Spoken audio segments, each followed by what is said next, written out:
Saat wanita bersiap membuka lemari, tiba-tiba terdengar ketukan pintu. Wanita pergi membuka pintu dulu.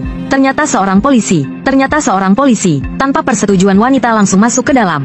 Bilang tetangga sebelah sedang memakai narkoba. Ingin meminjam balkon wanita untuk menangkap. Tapi melihat ekspresi tegang wanita, dia merasa ada yang tidak beres. Mengikuti pandangan wanita, polisi menemukan mayat di keranjang. Kedua tangan memeluk kepala jongkok di lantai. Wanita melihat situasi langsung menyerah. Dia tahu dirinya sudah selesai. Tapi saat polisi bersiap memeriksa tempat lain, melihat bayangan bergerak di lemari pakaian, polisi langsung mendekat. Namun saat membuka lemari, keduanya menarik pelatuk dan saling menembak. Hasilnya keduanya mati di tangan satu sama lain. Wanita melihat dua mayat baru benar-benar bingung. Sekarang bagaimana menaruh 4 mayat? Terpaksa pergi ke pasar membeli lebih banyak keranjang bambu. Namun saat dia menangani 2 mayat ini, 3 wanita di bawah mendengar keributan datang melihat. Melalui ventilasi melihat wanita seperti melakukan sesuatu yang menarik. Setelah melihat lebih jelas, salah satu wanita terkejut. Yang terbaring di lantai adalah pacar polisinya. Wanita itu sedih, mengira dikhianati pacarnya. Tapi dia tidak tahu pacarnya sudah pergi ke dunia lain bertemu Tuhan. Dia menangis bilang tidak mau mati, tugasnya belum selesai. Kalau menangkap pengedar narkoba akan terkenal. Tapi soal mati bukan keputusannya. Tuhan bersiap menghapusnya. Tapi tidak menyangka, dia langsung mengeluarkan pistol menyandera Tuhan. Ternyata Tuhan juga takut mati. Agar tidak memanggil orang, dia mengikat Tuhan dengan tali.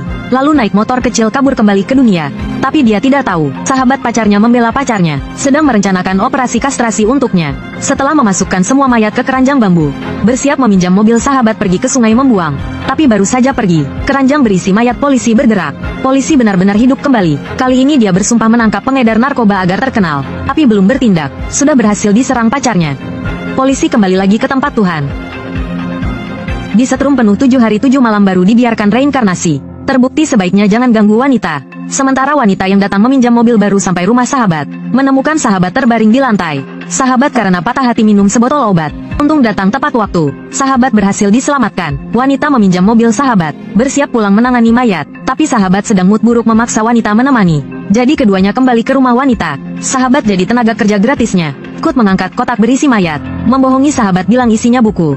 Sampai melihat wanita menenggelamkan semua kotak ke sungai. Sahabat baru menyadari sesuatu, menanyakan apa yang sebenarnya ada di dalam. Akhirnya,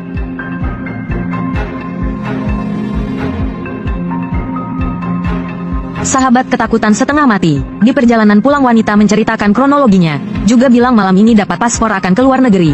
Tapi tidak lama setelah mereka pergi, dari sungai tempat buang mayat muncul orang berlumpur hitam. Setelah dibersihkan, ternyata pria yang baku tembak dengan polisi. Ternyata setelah polisi menyandera Tuhan kabur, dia menyelamatkan Tuhan.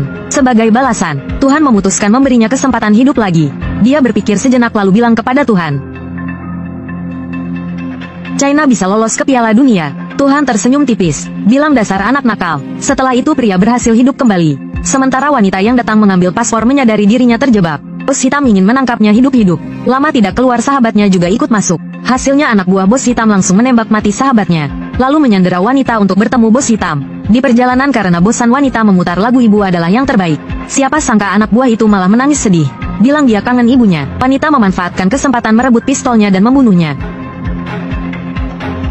Di sisi lain, mantan bos wanita dan bos hitam datang ke rumah wanita.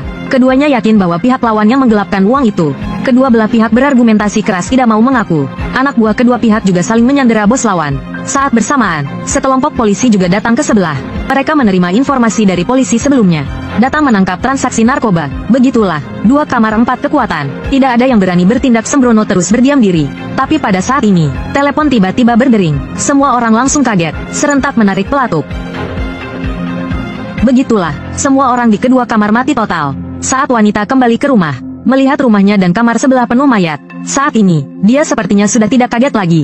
Lalu mengemas barang, mengambil uang besar itu, pergi. Ternyata ada seseorang yang hidup kembali, yaitu orang yang menyelamatkan Tuhan. Saya rasa dia bisa hidup 500 tahun lagi. Alasannya kalian pasti tahu.